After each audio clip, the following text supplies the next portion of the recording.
आज आम्ही चाललो होतो राजस्थान राज्यामधील कोटा या शहरामध्ये आमच्या कामानिमित्त. रेल्वेचं टाईम संध्याकाळी होते. आम्ही आमच्या गावातून संध्याकाळी 6 वाजताच बाहेर पडलो. त्यानंतर पुढे बसने प्रवास.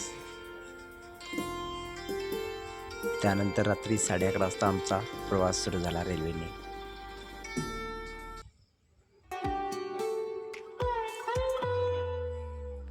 त्यानंतर आम्ही सकाळी बरोबर मुंबईमध्ये पोचलो व तिथून पुढे प्रवास राजस्थानचा सुरू झाला.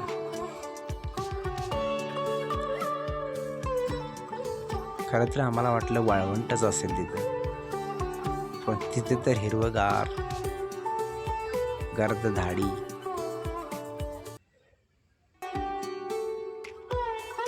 सर्व काही तिकडे हिरवेगार दिसत होते. स्वच्छता तर कमालीचीच होती. रस्ते अगदी चकचकीत लखलखीत दिसत होते. त्यानंतर काम आटोपल्यानंतर आम्ही संध्याकाळी बाहेर जरा फिरायला बाहेर पडलो. तेथे कामाच्या जवळ 7 वंडर पार्क म्हणून होते. त्यासाठी आम्ही तिथून रिक्षा केली व त्या पार्कला पाहण्यासाठी आम्ही निघालो. जाताना रस्त्यावरील केलेली लाईटिंग अगदीच मोहून टाकणारे होते. त्या खांबांची रचना तर वेगळीच होती.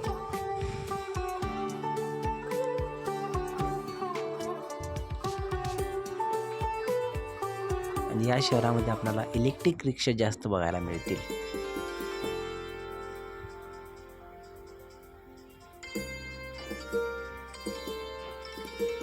रस्त्याच्या पूर्ण कडेने असे रंगवलेले सगळे.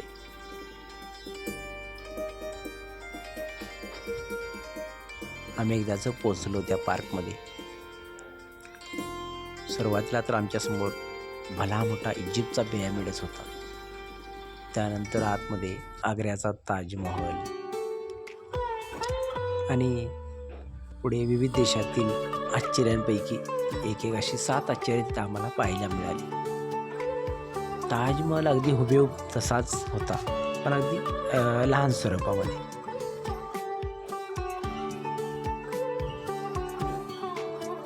आणि हे कोलेझियम,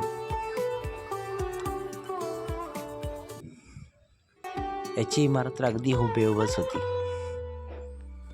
त्या रात्रीच्या निळ्याशार प्रकाशात अगदी उठून दिसत होते. आणि हा पिसाचा मनोरा एका बाजूला झुकलेला, अगदी तसाच बांधलेला आहे, एका बाजूला झुकलेला.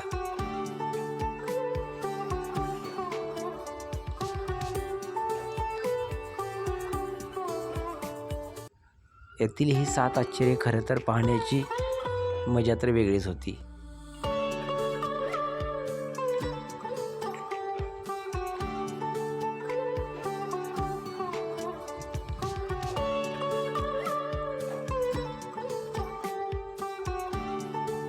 आतमध्ये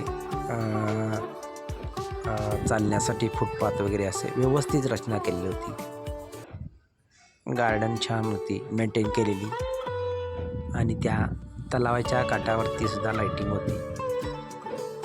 तलावाचे ते देखणे रूप बघण्यासारखेच होते. रात्रीच्या त्या प्रकाशात खूप सुंदर दिसत होते.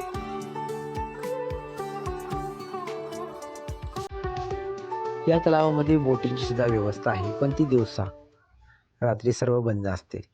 त्यामुळे आम्हाला काही जाता आले नाही.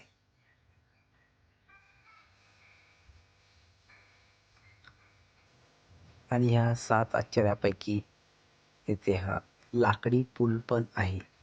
लाकडी म्हणजे खाली लाकडी फळ्यांचा वापर केलेला आहे. वरती लोखंडी कैच्या वगैरे आहेत.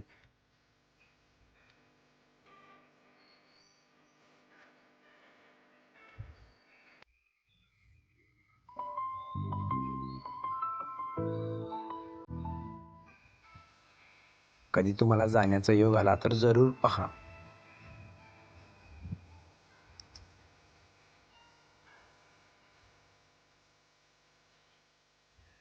आपल्याला या पार्कमध्ये एकाच ठिकाणी जगातील 7 आश्चर्य पाहायला मिळतात.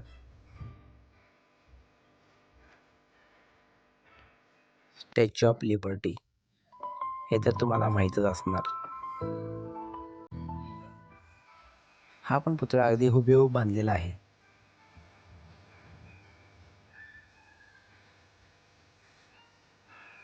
खरोखर या कलाकारांचं कौतुक करायचं थोडकंच आहे.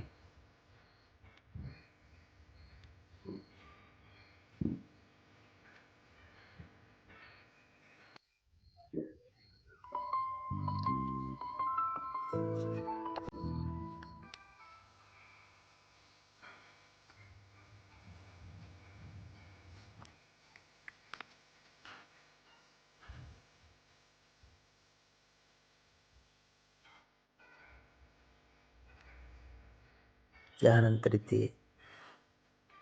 येशू ख्रिस्ताची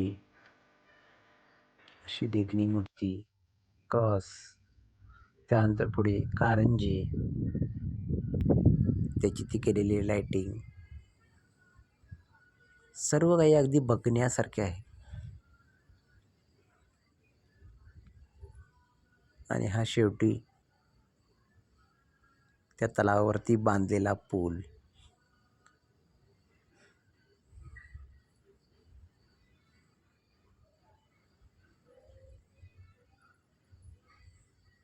हा पण अगदी हुबेहूब बांधलेला आहे.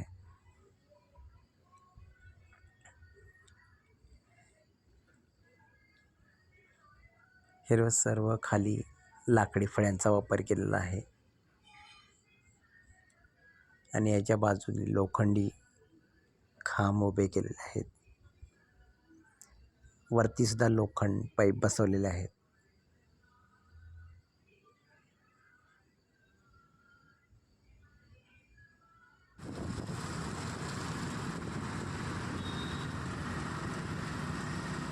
त्यानंतर आम्ही दुसऱ्या दिवशी परतीच्या मार्गाला जाणार होतो.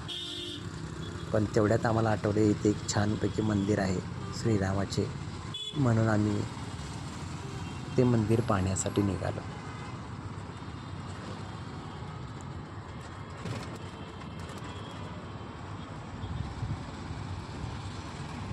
हे मंदिर खरे तर श्रीराम, लक्ष्मण आणि सीता मातेचे आहे. मंदिर अगदी छान आहे.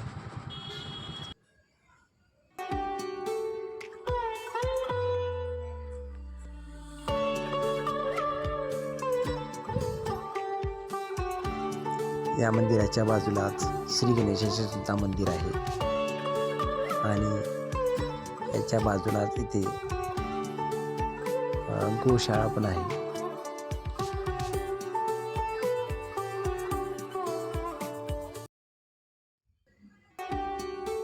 त्यानंतर आम्ही पुढे निघालो परतीच्या मार्गाला. रेल्वे स्टेशनला जाण्यासाठी आम्ही निघालो होतो. वाटेत हा मनोरा दिसला. हा सुद्धा खूप छान आहे, उंच आहे, अगदी देखना.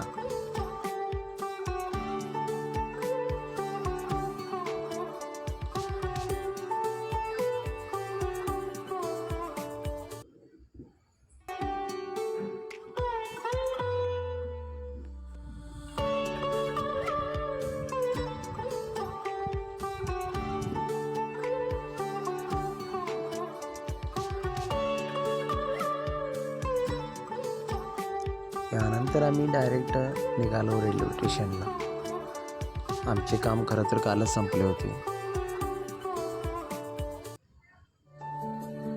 त्यामुळे पावले आपोआप घराच्या दिशेने निघाले. वाटेत जाताना हा लात्रीचा तलाव दिसला. त्याच्या सुद्धा कडेला अशा कमानी उभा केलेल्या आहेत.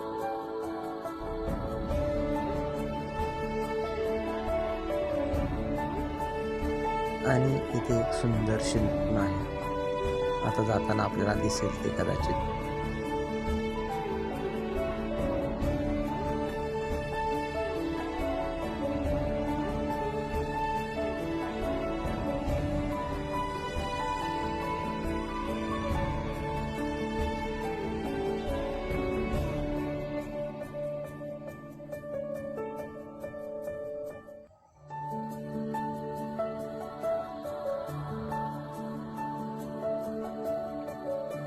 अजून या शहरामध्ये बघण्यासारखे बरेच काही आहे, पण आम्हाला वेळेअभावी काहीच बघता आले नाही.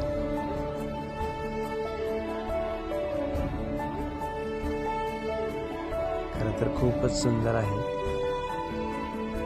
छान हिरवीगार झाडे.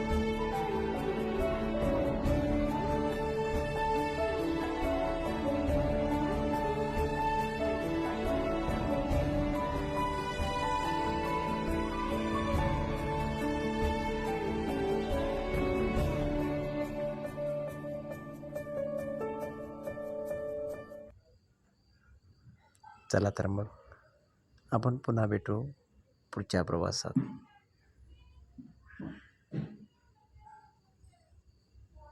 धन्यवाद.